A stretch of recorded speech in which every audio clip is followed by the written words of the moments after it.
আসসালামু আলাইকুম ওরহমাতুল্লাহি ওবারাকাতু। বড্ড কষ্টের একটি কথা না বলেই নাই।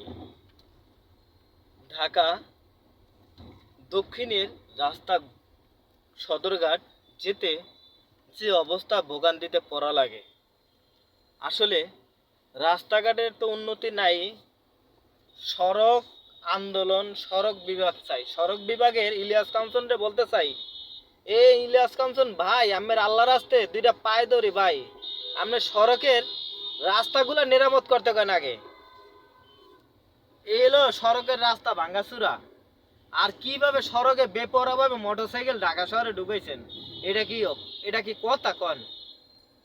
এটা কিন্তু কথা? এই যে রাস্তার পাশে, এই যে রাস্তার পাশে ময়লার এই যে ময়লা ডাস্টবিনও নাই, ময়লা ফালাই রাখা।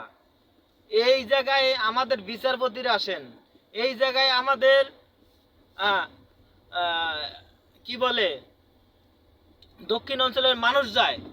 এই জায়গায় আমাদের একটা কোড আছে, এই জায়গায় আমাদের একজন ডিসি বসেন ঢাকা জেলার, এহেন একজন ঢাকা জেলার এসপি বসেন, আর তার যাওয়ার রাস্তা ভাঙ্গাচুরা।